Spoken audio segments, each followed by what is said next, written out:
de nous accueillir au Théâtre de la Reine Blanche ce soir en la compagnie de Pierre Péju, qui est un très cher ami et un très grand écrivain que vous connaissez peut-être déjà. Alors, pour ceux qui ne te connaissent pas encore, Pierre, je vais dire que tu es romancier, tu as publié des romans, beaucoup de romans, lesquels ont reçu des prix prestigieux. Certains. Et certains d'entre eux, enfin un en particulier, La Petite Chartreuse, a été adapté à l'écran, au cinéma.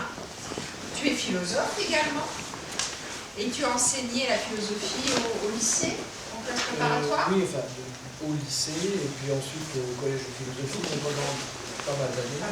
Oui, je suis séminaire, et j'ai fait des bouquins qui sont entre la philosophie, la littérature, enfin, des batailles. Tu es un spécialiste de la littérature romantique et de Hoffmann en particulier. Et je crois qu'on aura l'occasion de parler beaucoup de cette engeance d'auteur très très chère à ton cœur. J'ai été très marqué par ça, Hoffmann est un des grands auteurs un peu fétiche. Alors ce soir, tu nous présentes ton dernier roman publié aux éditions Gallimard, Reconnaissance, paru donc en 2017.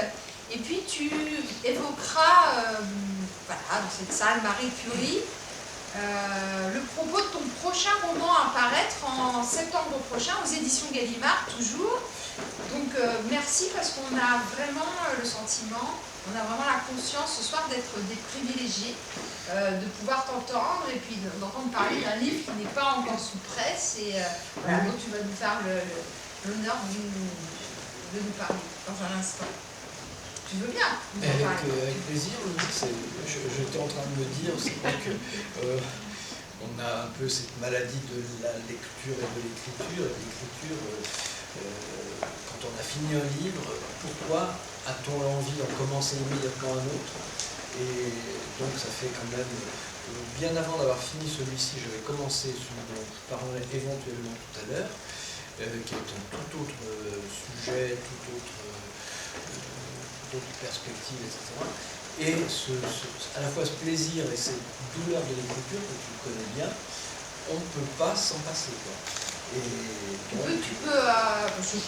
prends plein de petites choses à voir avec toi, mais je trouve ça intéressant ce que tu évoques là, cette impossibilité de ne pas écrire, cette obligation, cet impératif catégorique. Obligation, je dis, c'est un mélange de plaisir et de souffrance, mais en même temps, c'est consubstantiel, quoi. Ça fait partie de ma vie, je dirais, depuis que je suis, mais vraiment, j'oserais pas dire tout petit, mais quand même.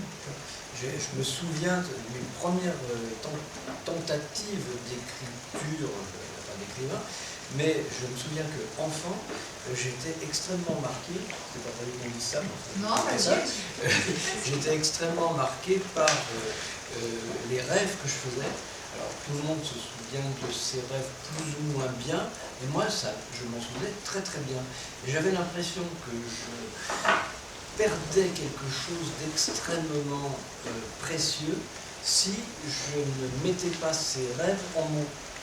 Et c'est un exercice qui est extrêmement difficile, hein, c'est-à-dire que dire ce qu'est la substance du rêve pour un gamin de 12, 13, 14 ans, je me souviens que j'en bavais et je faisais ça en classe, en général aux premières heures de cours le matin, et j'écrivais mes rêves. C'est mes premières tentatives d'écriture. Et récemment, pas tout à fait par hasard, mais j'ai retrouvé des carnets que j'écrivais à l'époque. Oui, sur des rêves que je faisais. Alors la tentative d'écriture, c'est un très bon exercice en plus. Parce que tu es obligé de dire j'étais là mais c'était pas exactement là, ou c'était moi mais c'était pas moi, ou il se passait. Et c'est très compliqué, et je me souviens de m'être battu avec l'écriture. Et c'est très bizarre cette histoire des rêves, parce que moi je sais que c'est des choses que j'ai écrites dans des romans, parce que ça m'avait profondément marqué. Souvent la nuit quand on rêve on sait qu'on est écrivain, donc on rêve et il se passe quelque chose d'assez étrange dans le rêve. On est en train de se dire « Ah la vache, là j'ai vraiment la page parfaite, je suis en train de l'écrire, les mots coulent, c'est génial ».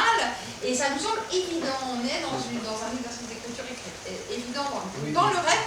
Et quand on se réveille, on essaie de se souvenir de cette évidence-là, et c'est complètement cafouilleux, ça marche plus du tout. Et donc, en fait, je crois que c'est absolument impossible. Moi, j'ai jamais réussi à transcrire un rêve. Mais toi, ce que tu peux dire à nos amis, c'est que tu as aussi une formation de psychanalyste. C'est pas ça qui est important. Je veux dire, là, moi, je me souviens d'avoir bataillé depuis. J'ai toujours assez régulièrement tenté l'écriture du rêve, justement. On parlait de mon intérêt pour le romantisme allemand. Il y a un lien entre les deux. Mais ce que tu évoques, c'est ces moments nocturnes au cours desquels on pense qu'on écrit. Je vois écrire, c'est parfait. On a ça marche. une véritable euphorie. Et moi, il m'arrive d'être crevé la nuit, à me dire faut pas que j'oublie ça, faut pas que j'oublie cette phrase, faut pas que j'oublie cette phrase, faut pas que etc. Et de faire une espèce d'effort de mémoire pour garder les phrases, c'est absolument crevant. Et quant au matin, en quelque sorte, on se dit, bon, bah, voilà, c'est extrêmement décevant. Oui, en fait, on rêvait que c'était génial, mais en fait, ça n'était certainement pas. Ça fait partie de la vie de la nuit. Alors, pour en revenir à Reconnaissance. Alors, Reconnaissance est un roman à la frontière du conte fantastique, de l'autobiographie, du récit de voyage, du roman historique.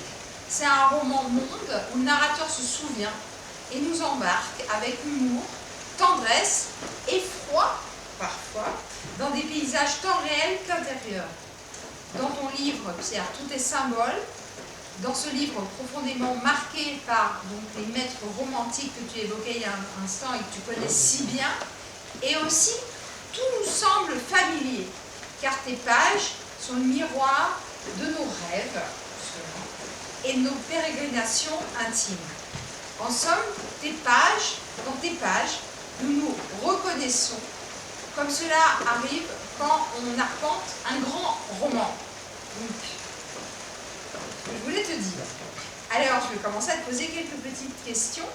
Et je voudrais qu'on en vienne immédiatement à un motif extrêmement romantique, que tu connais bien, le motif du double et de la rencontre avec le double. Alors, dans cette salle, ici, il y a quelques mois ou un an, je ne sais plus, je recevais ma grande amie romancière Linda Lay, qui disait au public qu'il était très dangereux de rencontrer son double et qu'il valait mieux que la chose n'arrivât pas, sinon on risquait gros.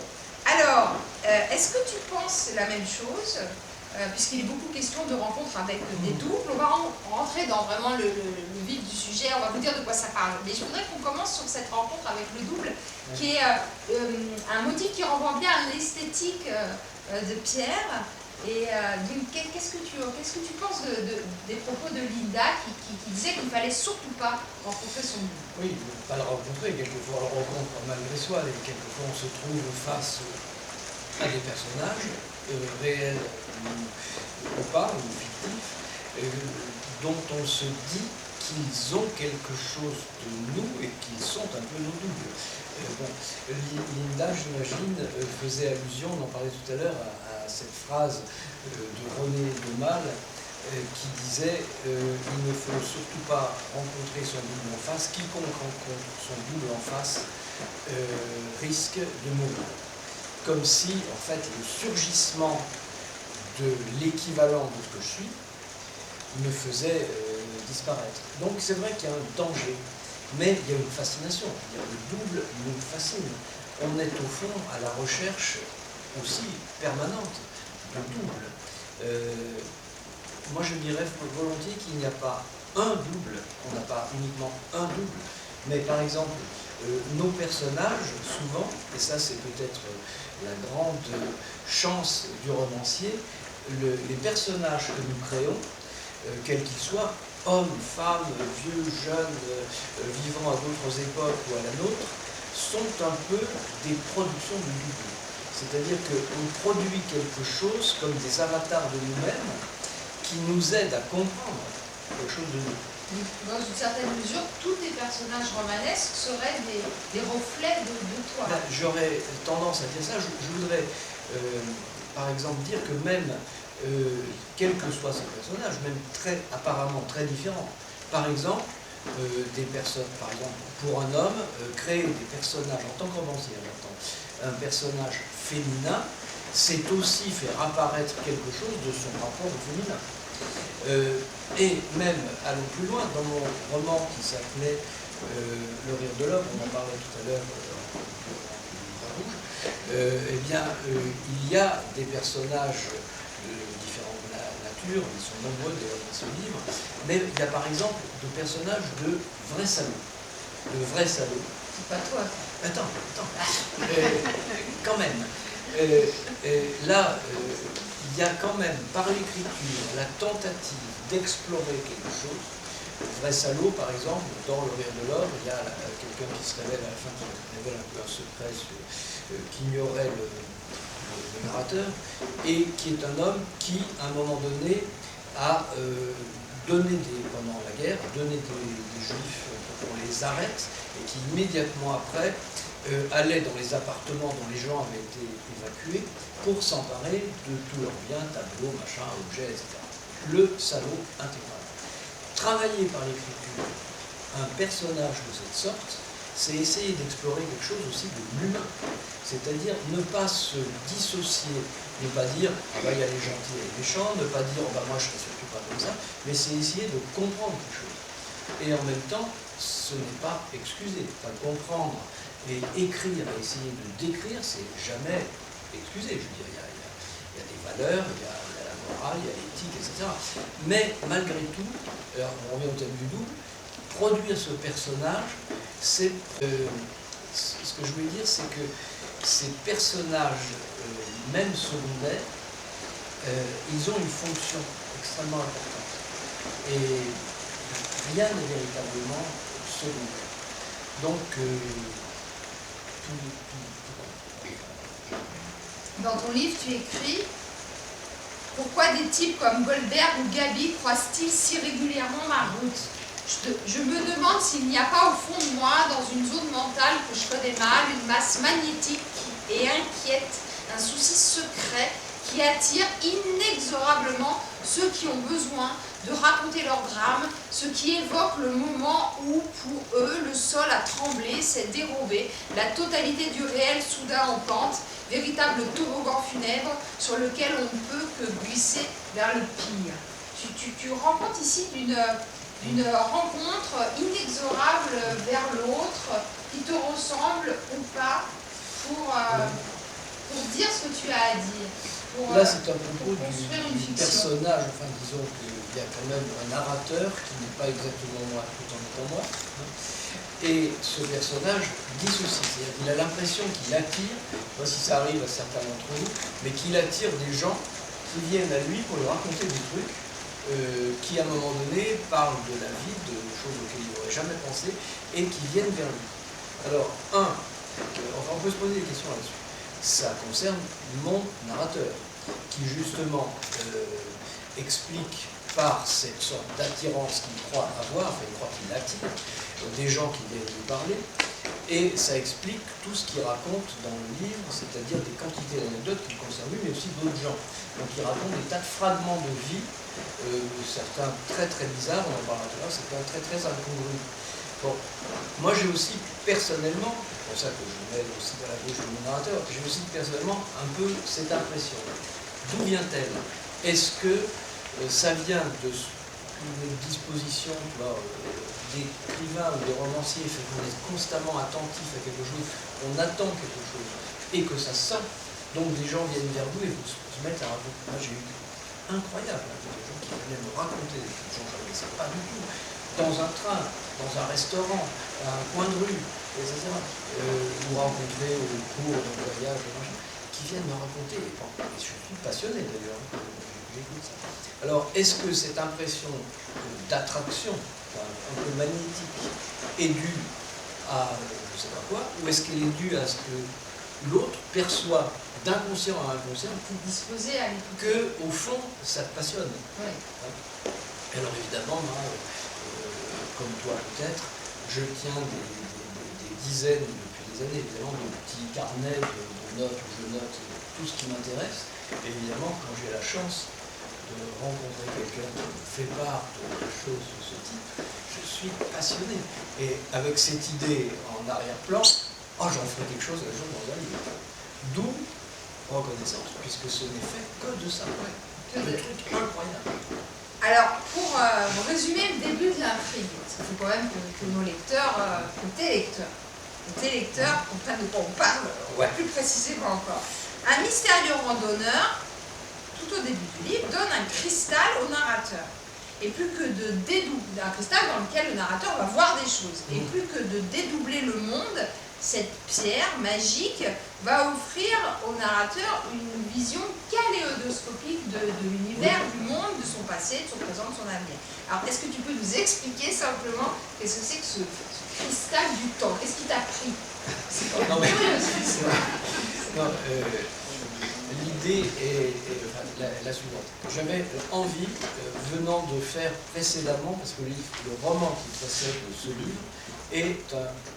je ne sais pas si ça a un sens, mais est un vrai roman, c'est-à-dire avec... Si, c'est un vrai roman. Non, oui, mais c'est un vrai faux roman. Le précédent était un vrai roman parce qu'il y avait une vraie intrigue, parce que ce qui fait le roman, c'est le récit, c'est l'intrigue, c'est les personnages, c'est une certaine tension narrative. Schéma narratif, oui, par les étudiants. Voilà, le fait que quelque chose se tend, se noue, puis, espérons, se dénoue. J'avais respecté ça dans mon précédent livre qui s'appelait L'état du ciel. Et on m'a même dit, pour une fois, vous faites un livre qui a une fin assez heureuse. Bon, c'est un peu rare. Bon. Et j'avais envie de passer à autre chose, et en raison de ce que j'évoquais il y a 5 minutes,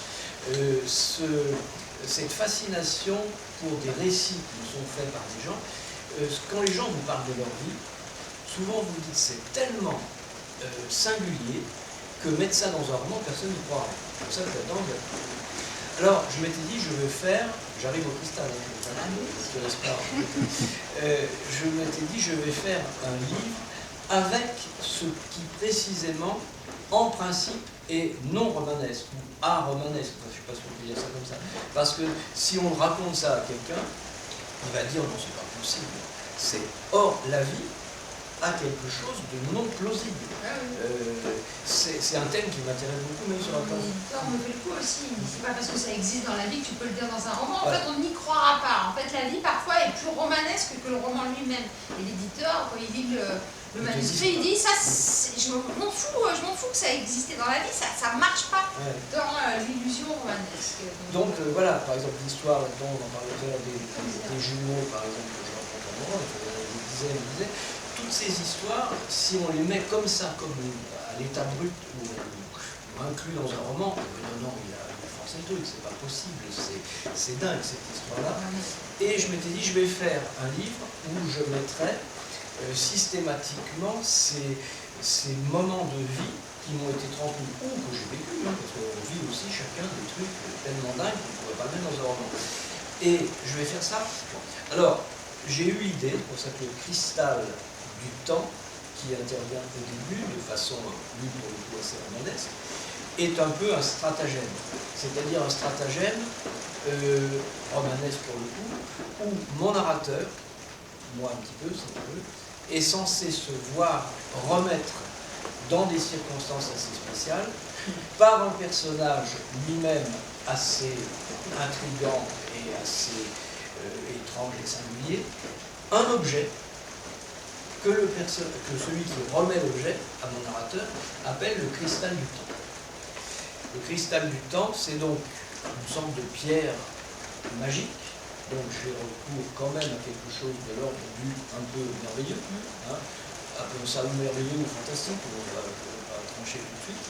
Et donc il remet un objet, et cet objet, le cristal du temps, que le lecteur est censé envisager et voir, est fait d'une multitude de facettes, et une fois que vous le possédez, il est très rare cet objet, lorsque vous le regardez, plein d'aspects de ce que vous avez vécu, ou de ce qui a été vécu par quelqu'un, apparaît à l'intérieur. Donc ce sont des facettes, des fragments de vie, en quelque sorte. Vous voyez en quoi c'est un truc littéraire. C'est un truc littéraire, mais quand même intéressant. Et donc, fort de cette possession d'un objet magique, du cristal du temps, mon narrateur, le lieu de l'échange ou le lieu du don, ça se passe en haute montagne. Voilà. Dans un lieu un peu suspendu au-dessus du monde. C'est romantique ça, c'est Swedenborg, oui. Serapitus, Serapitas, Balzac. Si tu veux, oui. C'est le tableau de Gaspard Friedrich. Ah, j'aime bien Friedrich aussi. Il y avait l'idée d'être suspendu au-dessus du monde et que là, il obtienne cet objet. Une fois qu'il a cet objet magique, qui est évidemment l'idéal pour un écrivain, il va d'abord hésiter, il va le regarder un petit peu, puis petit à petit, des choses vont se révéler à lui qui sont des facettes du cristal, et ces facettes du cristal sont des facettes de l'existence. Et donc, des choses apparaissent qui lui rappellent et qui lui font, alors c'est le type du livre, reconnaître un certain nombre de choses qu'il aurait, alors ça aussi, il faut que j'en parle sur un autre mode, qui est très fascinant, des choses qu'il a effectivement vécues, qu'il a su à un moment donné, et qu'il aurait totalement oublié, qu'il aurait risqué d'oublier.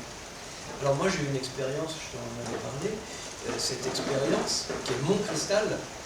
J'ai un cristal qui ne m'a pas été donné par un personnage fantastique et c'est pas un objet magique, mais j'ai un cristal. Et le cristal, c'est justement ce dont je parlais tout à l'heure, c'est-à-dire c'est tous les carnets que je tiens depuis des années et des années. Le tout premier que j'ai trouvé donc date de mes 13 ans. Et j'en ai des dizaines, j'ai même dépassé, je crois, les 150 carnets à l'heure qu'il est. Donc ça fait beaucoup de choses. Et alors, mon cristal magique, c'est le fait de prendre, alors j'ai évidemment aussi une espèce d'armoire magique chez moi, dans mon bureau, dans la pièce, plus qu'un bureau, c'est la pièce où je travaille, et là j'ai tous mes carnets qui sont installés sur des étagères, et c'est de prendre un carnet, de l'ouvrir, et là il y a une chose qui s'impose tout de suite, ben, si je ne l'avais pas écrit, je ne me serais jamais retrouvé ce truc. Et quelquefois des choses vraiment intéressantes, vraiment fortes affectivement, mais aussi existentiellement. Et donc ça, c'est vraiment extraordinaire. On se dit, mais quelle chance j'ai eu d'écrire et d'avoir l'idée d'écrire ça. Alors, on n'écrit pas tout. Alors là, étant donné ton propos, t'en viens à une question que je voulais te poser un petit peu plus tard dans la rencontre, mais c'est pas grave, je vais te la poser maintenant. Je crois que c'est... Non, mais je crois que c'est le bon moment. Je pense que là, tu es en train de faire un lien entre le cristal et l'esthétique du fragment. Et je me demande dans quelle mesure l'intrigue romanesque que tu inventes ici n'est-elle pas pour toi l'occasion de réfléchir au processus même de la création, à la fabrique de littérature, parce que j'ai l'impression que ces fragments, ces morceaux de poèmes en prose que sont chaque chapitre, parce que ce sont des petits bijoux littéraires et poétiques à chaque fois, chacun de ces chapitres, j'ai l'impression que tous ces morceaux de poèmes en prose sont des moments cruciaux où tu vas t'interroger sur le mystère de la création. Et est-ce que c'est important pour toi d'inventer un roman, une fiction romanesque où tu vas sans cesse revenir à cette question-là de la création, d'où ça vient, d'où ça part, où on va. Moi personnellement, quand je lis un livre, c'est toujours ce que j'aime trouver dans le propos du Tu veux dire une interrogation vraiment des moments de métadiscours, comme on dit, moi, un peu à la fin, de métalangage, de réflexion sur la fabrique littéraire, sur la fabrique du poème, comment ça se passe. Parce que le fragment, c'est un terme qui renvoie à la littérature, à une certaine esthétique. Pascal, dont tu parles avec beaucoup d'ironie d'ailleurs dans le roman. Mais ouais, le fragment, finalement, on a tendance à en faire plus, comme tu dis, c'est un genre esthétique, voilà. Mais au fond, c'est très important, et je dirais même, c'est quoi le fragment? On va dire c'est un morceau cassé, quoi. C'est un morceau cassé de vie, si on veut. C'est quelque chose, quand vous avez brisé un objet qui avait sa complétude, il est en fragment parce qu'il s'est cassé en morceaux, il est ramassé. C'est la justification à ce que tu disais tout à l'heure. J'ai pas écrit un vrai roman, hein, parce que peut-être c'est des fragments. Moi j'adore. Mais des fragments d'un roman que le lecteur peut inventer, en fait, peut en partie reconstituer, ou se dire qu'il existerait, mais qui sera à jamais non reconstituable. Mais le fragment, je disais, c'est extrêmement important, parce que cette dimension, alors, d'inachèvement. C'est justement parce que c'est cassé, c'est pas l'objet complet. Donc d'incomplétude ou d'inachèvement nous dit quelque chose d'essentiel sur l'existence. Parce qu'au fond, nous sommes faits de fragments. Et c'est là que, enfin je ne veux pas basculer dans un truc trop théorique ou philosophique, mais nous sommes faits de fragments, ça veut dire qu'au fond, chaque fois qu'on essaye de donner de notre propre vie ou de la vie de quelqu'un ayant vécu, une espèce de vision complète, c'est-à-dire y trouver une logique. Chacun de nous est à l'affût de ça, et peut-être à tort. C'est-à-dire dire, voilà, la logique de ma vie, c'est tout ça, ou ma vie, elle se dispose comme ça, et on trouve une espèce de forme. Or, le fragment vient, je ne sais pas si je suis clair, ouais, le fragment vient nous rappeler un truc, il vient nous rappeler qu'au fond, nous sommes faits de fragments. C'est-à-dire qu'il y a une vérité du fragment, il y a une espèce de réalité existentielle du fragment. C'est que nous ne sommes pas cette complétude qu'on rêverait d'être, en disant, voilà, je trouvais un sens, hein, un peu le sens du non-sens à ma vie. Mais non, et le fragment nous dit quelque chose de fondamental et existentiel. C'est pour ça qu'ici, ce côté décousu, un peu, mais en même temps, j'ai pas essayé de trouver un fil rouge, mais ce côté décousu reflète quelque chose, à mon avis, d'important. L'image de la vie même et de notre ontologie. Quoi, nous sommes des êtres éclatés, kaléidoscopiques et pas saisissables. D'un tenant.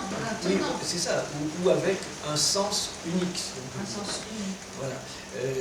Et ce côté multiple, c'est au fond notre richesse. Quoi. Et je rajouterais pour un autre thème qui me tient très à cœur, enfin je ne vais pas tout développer ça, mais ce que j'appellerais notre énigme. Et c'est très important de savoir que, parce que tout à l'heure je parlais de cette recherche du sens, je veux absolument savoir si je suis ceci ou cela, si ma vie a tel sens ou tel autre, si elle dessine telle forme, etc. Non, au fond, je suis aussi une énigme, et le fait d'être une énigme, c'est aussi une richesse.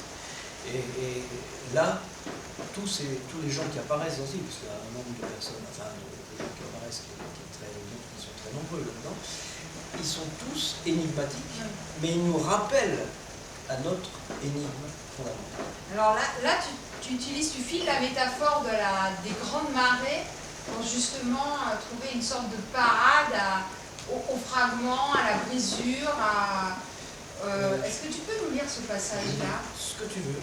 Je sais plus entre les crochets. Je lis ce que tu veux. Je trouve ça très beau. Oui, je vais essayer de retrouver où ça se passe dans le livre. C'est toujours horrible pour un écrivain. Quand il parle d'un livre, quand un écrivain parle d'un livre qui est publié depuis un moment, il est déjà dans l'écriture d'un autre et même la publication d'un autre, et c'est juste complètement anachronique et c'est un exercice épouvantable. Parce que Pierre a complètement oublié sa reconnaissance, il n'y pense plus. Non, j'ai rien oublié. Il ne sait même plus qu'il a écrit. Je viens de comprendre. La page que je veux que tu lises. Et même elle des crochets. En disant tu lis entre les crochets. Tu lis là. Mais j'essaye de savoir où c'était dans le livre. C'est donc le moment où le narrateur errant sur une plage, d'un improbable village du nord de l'Écosse, c'est ça, trouve un banc. Vous savez, comme il y a en Angleterre, des bancs qui sont dédiés à quelqu'un. Vous avez déjà vu ça, avec une petite étiquette en cuivre, avec à Madame Machin ou à Monsieur Machin, qui vécut à tel moment. J'ai vu ça dans un film avec le Beaumet aux yeux bleus, là. Robert Redford. Non, le type qui est en mariage et un enterrement, là. Ah oui, une grande. J'ai vu ça.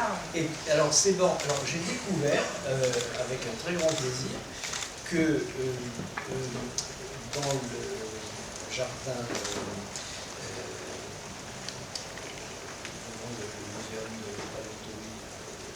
Le jardin des plantes. Des plantes, oui, de jardin des plantes.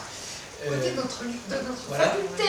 Eh bien, il y a quelques bancs du côté de la ménagerie où il y a dans un coin une petite étiquette, comme à une époque on en trouvait justement comme en Angleterre. Donc, passons là-dessus, mon personnage est en vrai et il découvre sur un banc une inscription qui l'émeut beaucoup parce qu'il essaye d'un seul coup de faire ressurgir un personnage qu'il ne rencontrera jamais. Et il y a écrit sur le banc tout Elizabeth Gertrude Denwin, her favorite place to sit. Sa place préférée pour s'asseoir. Et c'est un banc qui se trouve face au soleil couchant. Il regarde cette étiquette, le banc est vide, le personnage est comme un fantôme. Et là aussi, il est très ému par ce truc, donc il essaie d'imaginer cette femme qu'il ne verra jamais. Alors le passage entre crochets, ce moment-là, donc moi je me suis bien repéré. Oui. Alors, tu m'as demandé de lire. Bribes de mémoire, fragments de passé, images de voyage déchirées en petits morceaux, mais aussi regrets amers, boules de vieille angoisse hérissées de piquant, chevelure trempée de tristesse. Voilà ce qu'on glane en soi, autour de soi, quand l'écriture est à marée basse.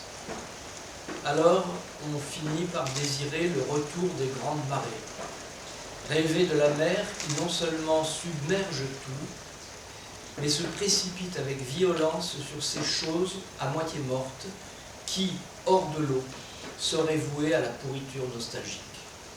Alors, vive les eaux vives de l'équinoxe, 6J, amplitude majeure, grandes et belles lames sans pitié, charge de cavalerie liquide dans des gerbes d'écume, 10 000 béliers blancs suicidaires venant se fracasser sur les roches noires.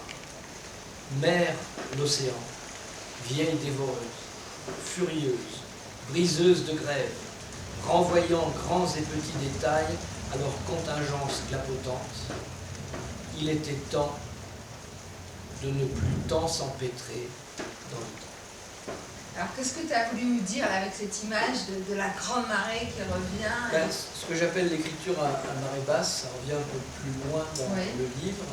L'écriture à marée basse, ce qu'on vit, toi comme moi, c'est un peu les moments entre deux livres. Oui. Et il y a des moments où l'écriture, enfin c'est une image, hein, on fait ce qu'on veut, ça vaut ce que ça veut. Mais c'est cette idée qu'il y a des moments où l'écriture est à marée haute. Je sors d'en prendre, puisque là je vais terminer un manuscrit qu'on va rappeler tout à l'heure. Et là c'est quelque chose où vraiment on est submergé, etc. Et puis il y a des moments où l'écriture est à marée basse, c'est-à-dire un livre est fini, un autre n'est pas entrepris, on commence à... Et on est là, c'est pas désagréable du tout, on est là dans une espèce de solitude, mais surtout une vacuité assez étonnante, qui est faite aussi de disponibilité. C'est très agréable. Et en même temps, c'est très inquiétant. Et on est là dans les deux, entre vacuité agréable et inquiétude qui demanderait qu'à cesser. Enfin bon. Et l'écriture à marée basse, c'est ça. Mais c'est le moment où des choses absolument contingentes, secondaires, et on retrouve des fragments, des détails, viennent. Et qui vont quelquefois être des germes de quelque chose de beaucoup plus vaste. Alors quand la mer remonte. Alors la différence entre toi et moi, c'est que toi, je pense que tu aimes l'Atlantique et moi, j'aime la Méditerranée. Parce que justement, il n'y a pas de marée. On ne sera jamais sur la même plage. Non, bah. Non, peut-être. Mais moi, justement, ce moment de basse mer, qui est une métaphore dans ce que tu viens de dire, j'ai bien compris, moi, m'angoisse terriblement. Et je sais que puisque je ne supporte pas le vide et justement la marée basse, quand je sens que je suis de façon organique en train de boucler un roman, je suis déjà en train de penser à un autre, parce que justement, cette plage-là, ce sable avec les bouleaux, les crabes, les guano, aussi des objets abandonnés, usés par la mer. Je préfère la Méditerranée. Parce qu'il n'y a pas de marée. Alors nous avons deux esthétiques concurrentes, enfin différentes. Non. Mais puis elle est plus chaude aussi. Ouais. 10 degrés de plus. Ouais. Non. Donc cette idée de marée basse où on trouve des bricoles, parce que moi par contre j'aime beaucoup marcher, y compris dehors. Avec des bottes jaunes là. Pas forcément pour pas pieds nus. Et donc et là avec cette espèce d'impression que la mer va revenir, et on trouve des trucs incroyables. Même simplement du bois qui a été flotté, tu sais, et des choses rouillées, des choses comme ça, des bestioles qui trouvent des couteaux. Oui, des couteaux. Et tout ça, c'est ce moment d'écriture à marée basse, mais où quelque chose commence à germer. Et puis la mer remonte. Alors, avec beaucoup d'humour, tu évoques le monde de l'écriture à travers des personnages assez drôles. Est-ce que tu pourrais nous dire qui est ton Gustave Bovary, par exemple? À un moment, le narrateur rencontre un certain Gustave Bovary. C'est qui Gustave Bovary? Et tu te moques aussi des écrivains contemporains. Il n'y a pas Amélie Nothomb, mais comment tu l'appelles? Oui. Nathalie Mathomb. Mathomb. Tout à l'heure, on parlait de Houellebecq, et j'en ai parlé à mes étudiants la semaine dernière. On a lu ensemble l'article d'Antoine Compagnon sur sérotonine, et puis Pierre me disait, mais justement, il ne faut pas en parler parce qu'on alimente. Ce qu'on veut. Ce qu'on veut. Toi, tu as parlé quand même d'auteurs, on a compris avec ton ironie, même si tu as changé les syllabes, on reconnaît quand même les auteurs que t'aimes ou que t'aimes pas. Qu'est-ce que tu as fait? Apparaît ce personnage que j'ai appelé exprès Gustave Bovary. Non, mais parce que c'est un homme, j'ai appelé Gustave Bovary parce qu'il y a quelque chose de bovarien, mais masculin. Donc le bovarisme masculin, c'est ce qui m'a intéressé en décrivant son aventure ou ses aventures. Ce bovarisme masculin, du coup, je l'ai appelé Gustave Bovary. C'est un petit clin d'œil. Il faudrait lire tout le fragment. Et par rapport aux auteurs contemporains que tu évoques, en changeant pour te moquer. J'ai eu tort, je ne sais rien. C'est-à-dire que. Non, là, ça vient dans un passage où il est évoqué ce qu'on peut appeler des auteurs du succès. Oui, à succès, etc. Voilà. Donc, et ce type d'écriture-là, qui est censé être une écriture. En même temps, je n'ai pas du tout envie ni de dénigrer, mais une écriture qui, moi, ne m'intéresse pas. C'est quoi l'écriture qui t'intéresse alors? C'est quand même celle qui cherche. Parce qu'on a quand même aujourd'hui vraiment l'impression que, je te dis ça une fois, si on veut, on sait faire. S'il s'agit de raconter une histoire, de trouver un scénario, de raconter, on sait faire. Beaucoup de gens aujourd'hui, plus que jamais, maîtrisent assez bien la langue, maîtrisent assez bien les techniques narratives, les techniques de l'intrigue. Bon, la question, enfin pour moi, je parle qu'en mon nom, ce qui m'intéresse moi, c'est ce qui relève de l'inquiétude. C'est-à-dire qu'il n'est jamais sûr. Et ça, je te disais, moi j'en suis à je ne sais pas combien le bouquin, je sais que je suis face à l'achèvement d'un livre aujourd'hui, mais comme j'étais la première fois. On n'est jamais sûr, on est toujours dans le doute. Parce qu'on cherche quelque chose, on n'est ni sûr de le trouver, ni sûr d'avoir cherché où il fallait, ni sûr d'avoir eu raison de chercher ça, etc. Mais j'aime bien l'écriture qui cherche et donc qui se met en danger. Là, quand j'ai fait Reconnaissance, ce livre, comme il ne ressemble à rien de vraiment, enfin, je ne suis pas d'accord, enfin, il ne ressemble pas à des trucs qui seraient une intrigue. Non, c'est vrai, j'ai essayé de dire, je cherchais quelque chose. Et à la fois, le fragment me faisait quand même penser à des choses du côté de Novalis ou Daline. Oui, là, on voit tes grands maîtres. Si on va de ce côté-là, oui. Mais enfin bon, j'ai essayé ça. Alors, du coup, le passage un peu humoristique que tu évoques, ça évoque des gens, on peut se permettre un peu d'être un peu, moqueurs, parce que c'est des gens qui ont beaucoup de... mais qui savent faire. Enfin, quand on voit, par exemple, comment... je parle aussi de Marc Lévy, par exemple. Oui. Mais ce qui est, finalement, il fait des choses qui sont pas mal du tout et qui sont intéressantes. Mais par exemple, on voit comment on fabrique un livre, quelqu'un comme Musso, par exemple, on se dit, bon, voilà, il s'est quand même pas ni bien mis en danger, ni bien inquiété, ni il a bien cherché des trucs. C'est un peu toujours, bon, voilà. Être inquiet, se mettre en danger, ce sont des ingrédients indispensables pour écrire. Pour toi. Tout est là, on peut aussi se moquer de ça. Quand on dit ça, c'est quel danger. Bon, de l'intérieur, si.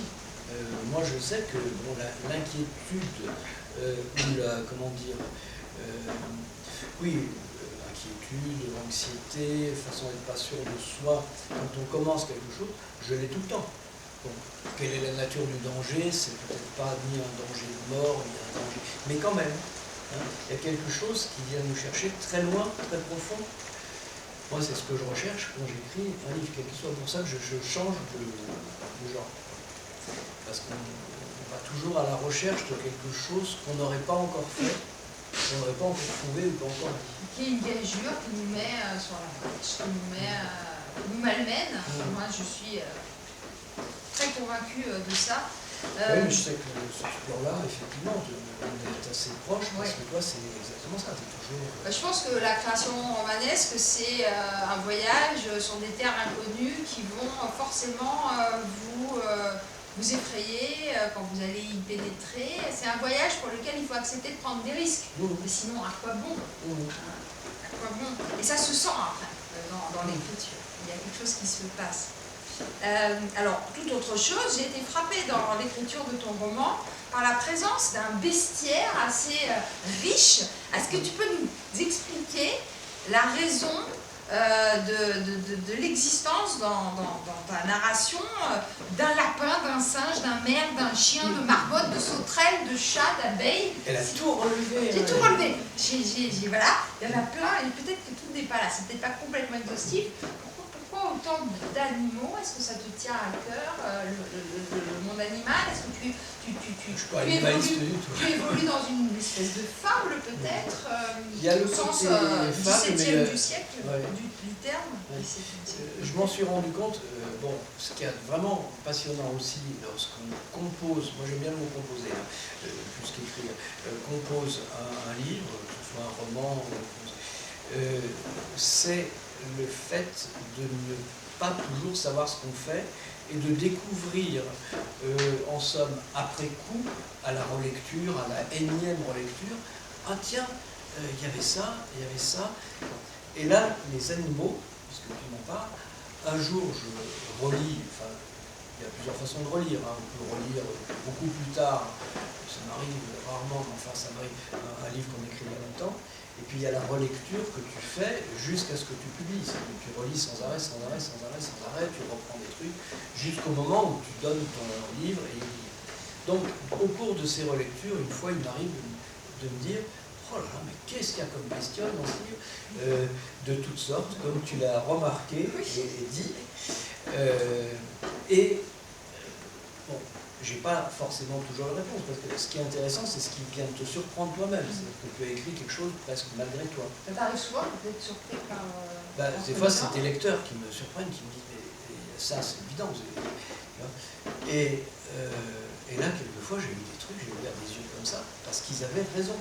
Des trucs que je n'avais absolument pas vus. J'avais écrit moi-même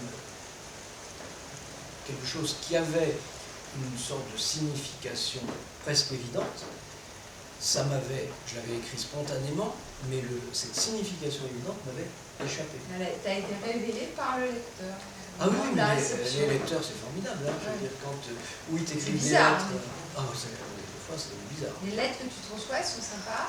Moi, j'ai de tout. Il y a beaucoup de gens qui me reprochaient toujours de faire des livres trop sombres ou des livres... Oui, on se fait engueuler parfois, on reçoit des lettres. Mais, par exemple, quand j'ai fait... c'est vrai qu'il y a eu beaucoup de lecteurs à ce moment-là, ce qui s'appelait La Petite Chartreuse, là. J'ai eu des lettres, et beaucoup me reprochaient d'avoir fait une fin trop triste. Bon, les lecteurs, c'est-à-dire, notre désir du happy end... Tu dis c'est une histoire. Comment? Tu dis c'est une histoire. Oui, c'est une histoire. Puis, mais surtout, il y avait des lettres qui m'envoyaient des fins possibles. C'est génial. Écrites, hein, ou en me disant, mais vous auriez pu vous en sortir très très bien aussi. Alors, ils me reprenaient et qui me réécrivaient un peu la fin du livre, surtout, gentiment. Et tout, ils me disaient, ah, ça aurait été tellement mieux s'il y avait ça. Sur le même livre, pour parler de lecteurs qui me révélaient quelque chose, mon personnage, enfin, je ne sais pas si là qui le connaît, c'est son roman, le personnage de la femme s'appelle Thérèse dans le livre. Alors déjà, Thérèse, bon, j'ai choisi. Alors comment on choisit les prénoms, c'est aussi un truc. Comment on choisit les noms, tout ce qu'on appelle l'onomastique, c'est-à-dire le choix des c'est très mystérieux. Comment, quand vous créez un personnage, vous décidez de l'appeler ceci ou cela?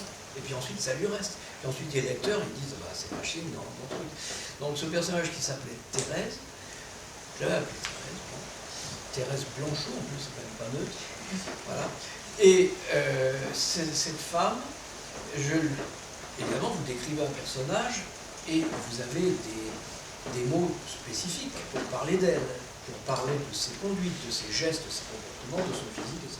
Et il y a des gens qui ont relevé dans ce livre tous les mots, adjectifs ou pas, ou termes de mouvement, n'importe quoi, et qui m'ont dit, mais vous en avez fait une sorte de sainte, donc sainte Thérèse, oui, sainte Thérèse, enfant Jésus, ce que tu veux, et tout simplement, les termes, cette femme est obsédée. Alors, c'est une pauvre fille qui a été une fille mère et qui est seule avec un enfant, etc. Et elle est constamment préoccupée par, enfin non, très exactement, je la décrivais tout le temps comme se sauvant, et voulant à tout prix se sauver. Et ils m'ont fait tout un truc sur se sauver, parce qu'elle était instable. Moi j'en ai fait une instable. Alors, quand tu es instable, qu'est-ce que tu fais? Tu tires, tu ne restes pas, tu ne peux pas tenir en place, tu t'en vas. Et au lieu de rester, même pour s'occuper de son enfant, elle se tirait, quoi. Donc j'en ai fait une instable. Et la façon dont j'avais utilisé les mots se sauver, ils avaient fait de la fuite une tentation du salut. C'est-à-dire se sauver, c'était faire son salut. Et donc, il le tirait dans un sens quasi religieux. Bon, moi, je suis athée, et j'avais fait un personnage qui, d'une certaine façon, avait une vraie préoccupation religieuse, sans le vouloir, qui lui donnait une espèce d'épaisseur que certains avaient vu ou voulu voir. Et donc, ça, c'est toujours très surprenant. Alors, je reviens, j'avais les questions. Tes animaux, mes animaux, un jour, je me suis dit, ben, c'est vrai, il y a énormément de bêtes là-dedans. Et là, il y a une chose dont on n'a pas encore parlé, c'est la façon dont le monde du conte m'a énormément rendu compte. Plus que de la femme, en fait, bien sûr, c'est le conte. Dans la partie, disons, les livres théoriques que j'ai faits, sur l'histoire de la littérature, ou sur la... Bon, j'ai écrit au moins 4 livres sur les contes, ou sur les conteurs, en plus. Donc Pierre est essayiste aussi. Oui. Et donc, le monde du conte, pour moi, compte, enfin, compte beaucoup. Hein. Et compte beaucoup parce que j'ai toujours considéré que le genre conte, qui remonte, enfin, qui a une forme d'universalité vraiment considérable, que ce soit qui remonte très loin dans le temps, dans notre propre culture, mais qu'on trouve dans toutes les cultures. C'est ça qui est extrêmement intéressant, c'est que le conte est dans toutes les cultures. Et le conte, je l'ai toujours considéré comme une sorte de réussite narrative, une sorte de modèle de réussite narrative à une échelle, comment on pourrait dire, pas petite, mais condensée. Et pourquoi? Parce que le conte, souvent, il est anonyme, au fond, il a été re-raconté par des gens à travers, comme on dit, depuis la nuit des temps. Et donc, il est devenu une sorte de forme parfaite de narration. Alors, je me suis intéressé à l'univers du conte, à sa façon de fonctionner sur le plan narratif, mais aussi à ses contenus. Or, dans le conte, la façon dont le monde humain et les autres mondes, animal, minéral, végétal, etc., communiquent. Hein. Il n'y a qu'à voir. Blanche-Neige se sauve, elle le dit aussi, elle aussi, dans la forêt, les branches s'ouvrent devant elle, des animaux la suivent. Oui, seulement si on pense à Walt Disney ou si on pense au conte de Grimm, d'omnicommunication entre des règnes, si on veut dire ainsi, minéral, végétal, différents, qui fait que quelque chose se dit de l'existence à travers tout ça. Or, je m'aperçois que, sans le vouloir aussi, lorsque je fais intervenir, par exemple, des animaux à différents endroits, le lapin, prenons-en deux, le lapin, je le tends, le lapin et les singes. Le lapin, c'est effectivement parce que, là je raconte vraiment une histoire autobiographique, tout est fait d'autobiographie. Oui, c'est un peu autobiographique ce livre quand même. Et le cristal du temps m'a révélé, enfin m'a fait reconnaître des choses que j'avais vues. Or là, le lapin apparaît, c'est un lapin d'abord vivant puis mort. C'est un très vieux souvenir qui m'est revenu, mais grâce à l'écriture, parce que l'écriture fait ressurgir des choses.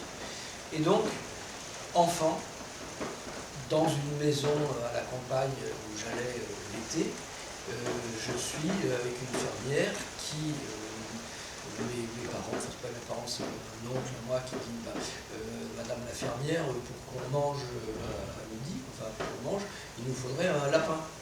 Et la fermière m'emmène avec elle, elle me dit on va choisir un bon lapin, vous allez vous régaler, etc. Et on part dans le clapier, quoi. Et elle me dit oh celui-là il est tâte comme ça à travers les trucs. Pour un enfant ça fait un truc bizarre.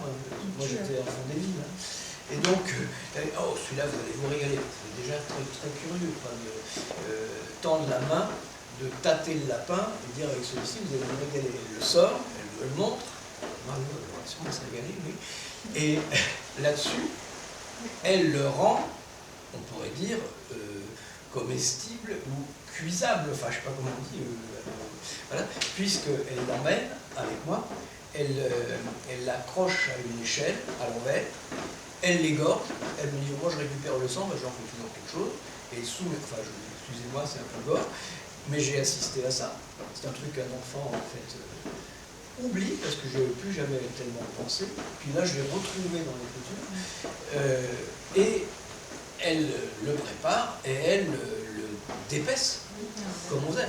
Je ne vais pas vous donner les techniques pour dépecer un lapin, mais elle coupe les ras des pattes, elle le fend comme ça. Ouais. Et puis je me souviens qu'on aurait dit qu'elle enlevait une grenouillère à un petit enfant. Chaf, il n'y a plus de peau. Et l'enfant est là, moi en l'occurrence, et ici mon narrateur, qui assiste à ça.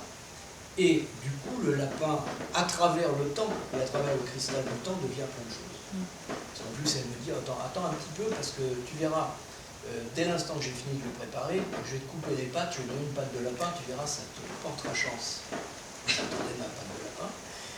Bon, donc ce lapin est devenu plein de choses, c'est-à-dire aussi l'image du sacrifice, l'image de la victime, presque une image christique si on veut, parce qu'il est comme ça sur l'échelle.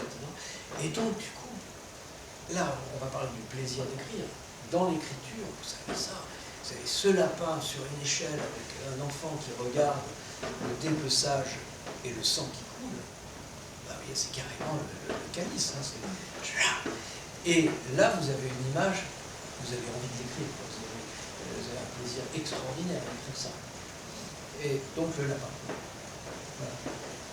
Et les singes, c'est encore autre chose, parce que la présence des animaux, pour ça que, au fond, chaque fois que j'ai dans d'autres livres aussi, hein, des animaux, c'est aussi chaque fois ce qui nous confronte en tant qu'humains, avec notre humanité, qui nous confronte à quelque chose qui n'est plus l'humain et qui l'est encore un peu, d'où le singe.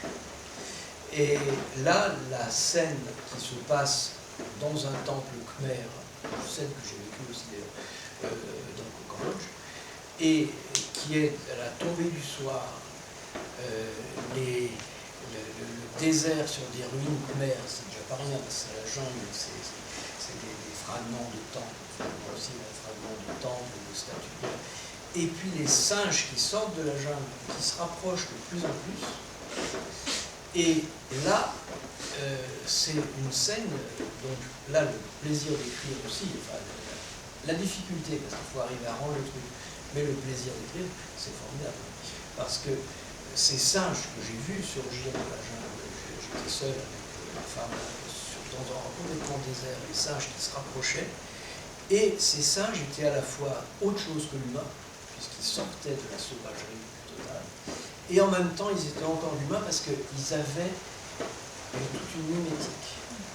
Ils allaient dans les corbeilles qui étaient là pour les touristes pendant la journée, il y avait plus de touristes, c'était à la tombée de la nuit, parce que la nuit, et ils prenaient les bouteilles de coca, des trucs comme ça, et ils buvaient mais comme des humains. Et il y avait ce côté, et ils ramassaient des lunettes, ils se mettaient les lunettes sur les yeux.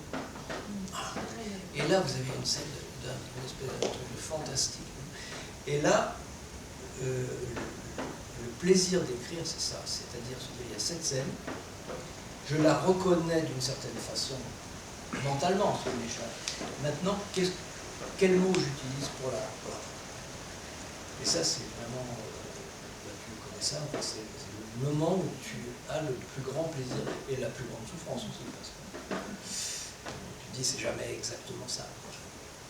Alors, c'est la dernière question que je te pose. Est-ce que, avant de vous passer la parole, pour poser des questions à Pierre, est-ce que tu peux nous parler de ton prochain livre, celui que tu publieras bientôt, ou voilà, parce que j'ai annoncé ça tout à l'heure, mais tu n'es pas obligé. Hein. Oui. Est-ce que ça te fait plaisir d'en parler, ou ça te casse les pieds? Tu vas te chauffer comme ça, tu vas te préparer ta rentrée littéraire. Oui. C'est une espèce Non, c'est comme, je ne sais pas, du point de vue timing, dis-moi le non, gère, en théorie, gère-moi ça. 58, en fait, on a en gros jusqu'à 9h du soir, et puis après on passe de l'autre côté boire un verre avec toi, on continue de te parler, mais on a le temps là, tu peux nous en parler, et puis poser quelques questions. Non, moi j'hésitais entre ou lire un petit fragment significatif, parce qu'on parle quand même d'écriture, et c'est quand même cette composition ou combinaison des mots à laquelle on arrive avec beaucoup de... ça se fait pas comme ça, hein. Enfin, je veux dire, moi je suis pour démystifier complètement l'écriture au fil de la plume ou avec, je sais pas ce que tu en penses, hein, avec l'inspiration. C'est du boulot, hein. C'est-à-dire qu'on reprend et on reprend. Tout à l'heure, sur le manuscrit que j'ai rendu chez Gallimard, j'ai encore, in extremis, encore changé au moins 3 phrases, tu vois, en me disant là. Ce matin cet après-midi. Je sais pas si tu vois. Ça change tout. Mais oui, ça change tout. La dernière phrase la dernière phrase de ce futur roman, qui est un vrai roman, hein, j'avais envisagé un animal. Ça se termine avec un animal qui est un daim. Ça se passe dans une forêt américaine.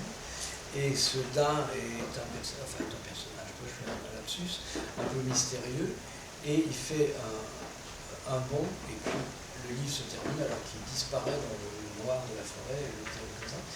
Et j'avais écrit un truc du genre,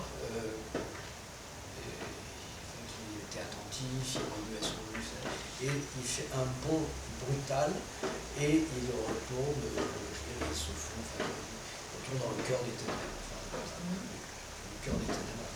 Et brutal, à un moment donné, je relis ça, c'est ça la relecture, on est là dans le travail d'écriture, et je vois ce mot brutal, bon, brutal, mondain, qui s'en allait, et je me dis ce mot brutal est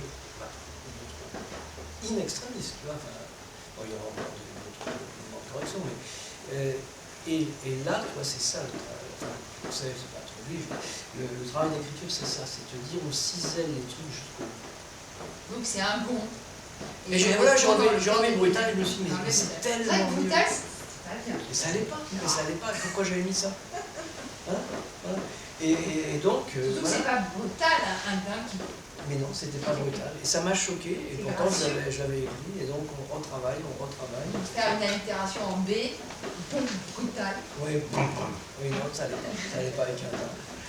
Bon, donc pour dire juste que effectivement ça se travaille jusqu'au bout, ça vous inquiète jusqu'au bout, puis il y a un moment évidemment qui est le moment, disons, décisif, où là c'est irrémédiable puisque c'est un peu.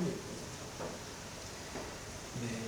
Donc on aura eu ta pensée sur la dernière phrase et la dernière correction,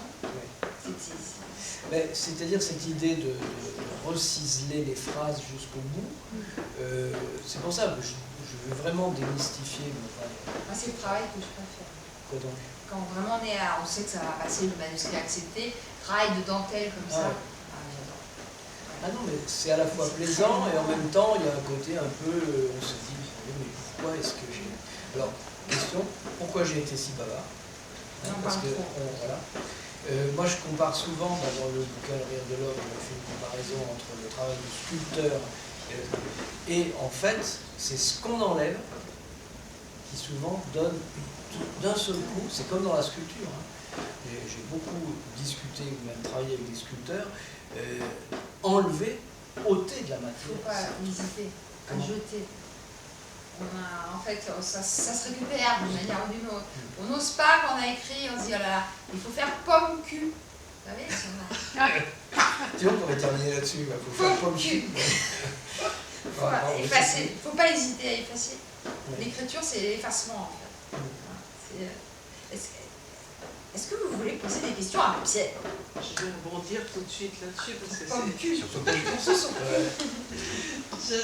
En fait, je suis correctrice dans mon travail et c'est vrai que je passe mon temps à faire ça, à essayer d'expliquer à l'auteur la force d'un mot, qu'il faut surtout lui laisser cette force et cette puissance, et que dès qu'on lui accole des adjectifs et des superflus, il perd tout. Alors qu'un mot, parfois lancé comme ça, c'est tellement plus fort. Donc c'est vrai que c'est ce travail de... D'élagage. Voilà. Mais on en, comment dire, en tant qu'auteur, on a beau, dire ici, je reconnais des gens qui ont participé à un atelier d'écriture que je faisais, bonjour, et du coup, on a beau même par moments essayer de dire, voilà à peu près comment, à des gens qui on est soi-même complètement là-dedans. C'est-à-dire que moi je découvre, mais là c'est beaucoup trop bavard, c'est beaucoup.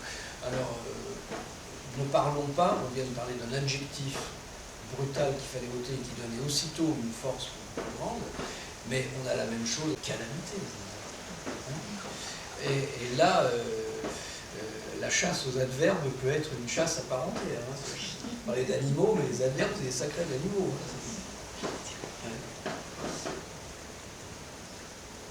Oui, madame.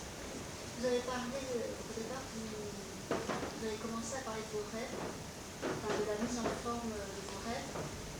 Et quand on vous entend parler du travail d'écriture, vous en parlez, j'ai compris que vous étiez psychanalyste aussi, comme une sorte de thérapie, c'est-à-dire que l'écriture, pour vous, c'est ce qui vous révèle quelque chose qui, enfin, si vous dites que vous étiez sur des terrains inconnus, donc c'est ce qui fait violence aussi, si j'ai compris comprendre. Et en même temps, il y a cette mise en forme, enfin, j'essaye de voir si vous avez parlé de plaisir. Vous avez parlé de plaisir de l'écriture.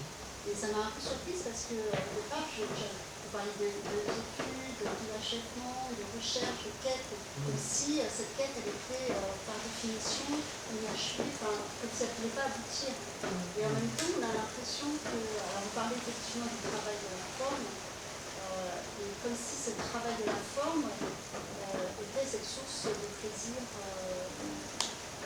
Ce mélange bizarre de l'intuition et plaisir. Et alors, une autre question. Vous avez parlé, vous avez dit que vous aviez, parce que je trouve que c'est tellement, enfin, vous avez parlé de la formation, enfin, métier de psychanalyste, vous avez dit que vous étiez aussi... Je ne suis pas du tout psychanalyste, hein, j'ai quelques... Alors d'accord. Philosophe. Oui. Alors justement, philosophe... J'ai des diplômes, c'est une très très longue histoire et très ancienne, je suis psychoclinicien.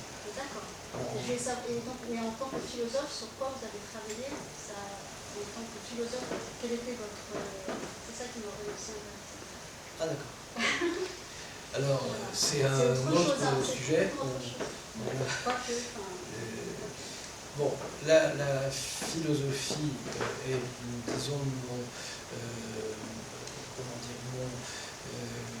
goût premier, enfin, ma première passion, en quelque sorte. Donc, j'ai la philosophie dans mon cœur, et je l'ai enseignée pendant des années et des années et des années.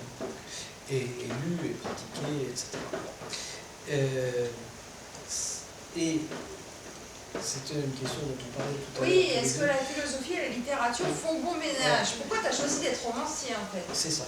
Qu'est-ce qui t'a pris? C'est justement, mais alors c'est une vaste question, je ne vais pas vous saouler avec ça, mais c'est une question vachement importante. C'est que la philosophie comptait énormément pour moi. J'ai écrit, mais c'était plutôt des articles, des choses comme ça, des petits opuscules, des choses qui étaient de type purement philosophique. Mais j'ai eu, alors ça n'engage que moi ce que je fais maintenant, j'ai eu un moment cette impression très forte, très intensément ressentie, que la philosophie ne fonctionnant qu'avec de la philosophie, c'est-à-dire qu'avec du concept, la philosophie c'est ça, ça produit des concepts, passait à côté de quelque chose d'extrêmement important. Et que le narratif, c'est-à-dire le récit, enfin raconter, permettait de, en tout cas, parce que pour moi, la philosophie, c'est non pas apporter des réponses, mais c'est poser des questions. Et donc, permettait de poser des questions que par le seul biais conceptuel, et la position purement conceptuelle, un certain degré d'abstraction ou de théorisation, ne permettait pas. Et par exemple, quand j'ai fait mon roman qui s'appelle Le Rire de l'Homme, je me suis confronté à une question, on l'évoquait un petit peu tout à l'heure quand j'ai dit les salauds, personnages de salauds, et puis personnages inversement, enfin, sinon d'héroïsme, enfin, je me suis confronté à une question qu'on peut appeler, qui est une question philosophique, philosophique et morale, qui est la question du mal, ou de l'éthique. Et donc, j'ai éprouvé vraiment le besoin de me confronter à cette question du mal dont les humains sont capables, hein, c'est-à-dire, ça peut s'appeler la cruauté, ça peut s'appeler, effectivement, ce que je disais tout à l'heure, la façon d'être véritablement un salaud sur Terre, etc. C'est quoi le mal? Je ne le prends pas dans un sens moral ou religieux, mais comme une philosophe comme Hannah Arendt accepte, utilise ce concept de mal. Donc c'est quoi ça? Et je me suis rendu compte que c'est qu'en racontant quelque chose, en essayant de rentrer dans le détail concret du vécu du personnage, que l'incarnation effectivement de cette chose-là, qui a fait ça précisément avec des objets comme ci et comme ça, tel jour, de telle façon, etc., avec son petit corps et avec sa façon d'être au monde, et en le racontant, que je touchais à quelque chose qui était assez important et que précisément le conceptuel ne permettait pas. Je ne sais pas si j'ai répondu à la question. Et donc là, c'est la question aussi de Cécile tout à l'heure, c'est-à-dire le rapport philosophie et littérature. Mais bon, bah, mes goûts philosophiques, c'est difficile à dire. Je ne peux pas dire à partir d'un certain moment, enfin, je ne veux pas non plus dépasser le temps en philosophie, mais au fond, à partir du moment quand on aime la philosophie, qu'on sait que tous les auteurs considérés comme philosophes vous apportent quelque chose. Et donc, tous vous produisent, enfin, toutes vous aident à penser d'une certaine façon, même si vous avez des préférences. À un moment donné, moi j'ai été très proche de... j'ai eu comme grand maître de philosophie, j'ai eu par exemple Gilles Deleuze, qui a été mon prof pendant 2 ans. Et donc, moi j'ai été très Spinoza, Nietzsche, etc. Mais tous les autres, c'est fascinant. Je veux dire, Leibniz, c'est fascinant. Platon, lui, d'une certaine façon, c'est fascinant, etc. Donc, mais une sorte de, comment dire, d'insatisfaction philosophique a fait que j'ai eu ce goût aussi, qui venait d'ailleurs aussi, de raconter les rêves, de raconter des histoires aux gens. C'est curieux, ça, le désir de raconter des histoires aux autres. Compliqué d'ailleurs à comprendre, parce que raconter des histoires, des fois, c'est me dire mentir. Le dialogue de Platon raconte des histoires, hein. Souvent au banquet de Platon, on dialogue, on fait des récits. Mais il y a quelque chose qui est vraiment du côté de l'incarnation et de la chair et de l'humain dans la création romanesque, qu'il n'y a pas dans le concept en philosophie. Et moi, je dis toujours pour taquiner mes copains philosophes pour qui j'ai une immense admiration, que eux, ils cherchent et que nous, romanciers, on retrouve. Oui, mais on propose, quoi. Moi, je dirais plutôt ça, on propose des trucs. Ouais. Mais ça, c'est une vraie question, hein. Et c'est très intéressant d'entendre parler les philosophes qui sont aussi romanciers, parce qu'ils sont souvent dans un état un peu schizophrénique. Tout à l'heure, on parlait de mon ami Vincent Bellecroix, qui est avec ça un peu ambigu aussi. Mais j'espère l'inviter bientôt ici, Vincent. On aimerait que les lecteurs, lorsqu'ils lisent un roman, d'une part, et là, c'est peut-être ça qui est de notre part une exigence de schizophrénie de l'autre. Hein. Je ne sais pas si je suis clair en disant ça. Enfin, c'est que, au fond, il est vraiment direct le plaisir du texte, c'est là, vraiment le plaisir du texte, une espèce de jouissance d'entendre les mots et la narration, et les phrases, le plaisir du texte. Et d'un autre côté, on voudrait aussi, et c'est peut-être lui demander beaucoup, je sais pas, qu'il ait bien vu ce qu'on voulait toucher comme problème. Et bon, ça c'est le lecteur idéal. Alors, des fois on le rencontre, et puis c'est le lecteur rêvé, je ne sais rien. Mais voilà, c'est peut-être. Et soi-même, on peut partager l'expérience. Alors, on peut, si vous le souhaitez, parce que le temps court, merci beaucoup Pierre. Merci beaucoup. Jamais merci Parler avec toi de l'autre côté dans les salons, pour boire un verre, oui. et avec tes lecteurs. Vous avez vidéo. beaucoup de mérite d'être venu ce soir, parce que tous les gens que j'ai rencontrés aujourd'hui m'ont dit oh là là, je rentre tôt, on finit Moi, je le bureau remercie mes plus tôt étudiants. aujourd'hui. Bravo. Et vous ne savez pas ce que vous avez fait maintenant. On n'entend plus la pluie. Un grand merci à Cécile parce que C'était un plaisir. elle fait un boulot formidable. Et là, on n'entend presque plus la pluie, et à mon avis, ça tombe, c'est peut-être devenu de la neige. On va bien ça. Moi, j'attends ça. Comme il l'annonce, on passe de l'autre côté. On vous invite à voir quelque chose.